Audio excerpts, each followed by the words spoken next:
আসসালামু আলাইকুম প্রিয় ভাই ও বোনেরা, আমার চ্যানেলে দেখবেন আজকে আমি জাল পিঠা কীভাবে বানাইছি। দেশি ঘরের খাওয়ার উইথ শামসুন্নাহার আমার ইয়াতে চ্যানেলে লাইক শেয়ার সাবস্ক্রাইব করবেন।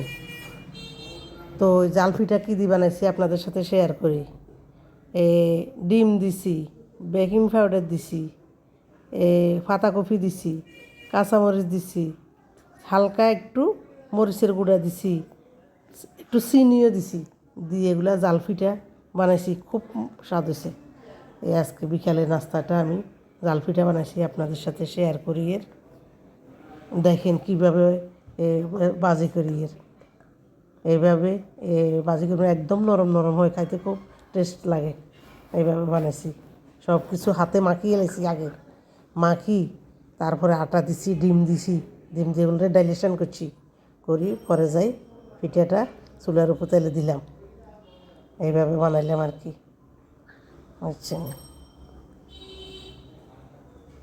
এগুলা দেখতে থাকেন কীভাবে বানাইছি। আপনারা এগুলা বানাইবেন, মাঝে মধ্যে জাল পিঠা বানাইলেও খুব ভালো। অন্য পিঠা না খাই, জাল পিঠা খাইবেন।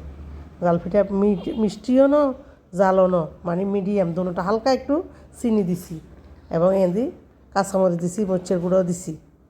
খুব টেস্ট এগুলা। মাঝে মধ্যে এটাই তৈরি করি আমি। এগুলা হয়ে গেছে, এগুলা বাকিগুলা দিয়ে দেখেন কীভাবে বানাইতেছি। বাসা তেলের মধ্যে বানাইলে ভালো, বুঝছেন নি? তেল কম দিবেন না, বাসা তেলের মধ্যে বানাবেন।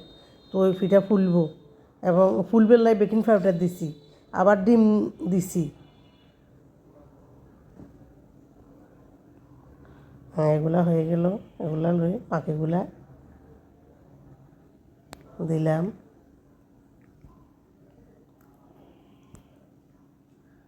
হয়ে গেল আমার প্রথম এক প্লেট বাকিগুলা দিতেছি। কীভাবে বানাই দেখেন, এইভাবে বানাইবেন। খুব নরম সুস্বাদু এই পিঠাগুলা।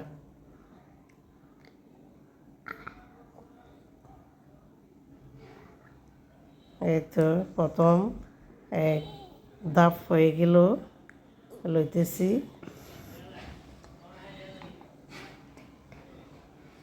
দেখেন এগুলা একদম ফুলছে, ফুলা ফুলা হয়ে গেছে, মসমসে। খুব মজা, গরম গরম খেতে খুব মজা। আবার দিতেছি। এগুলা হতে থাকুক।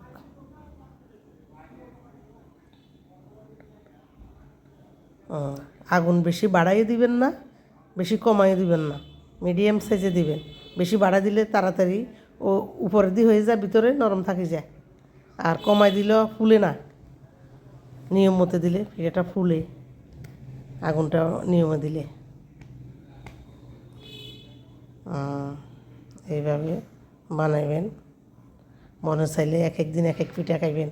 সবসময় এক পিঠা ভালো লাগে না, এক এক দিন এক একটা শেয়ার করুন। আমরা কীভাবে খাই, কীভাবে আপনাদের সাথে শেয়ার করুন। ভালো লাগলে সাবস্ক্রাইব করবেন, শেয়ার করবেন, কমেন্ট করবেন, লাইক করবেন। আর ভুল ত্রুটি হলে ক্ষমা করে দিবেন। প্রিয় ভাই ও বোনেরা, আল্লাহ হাফেজ।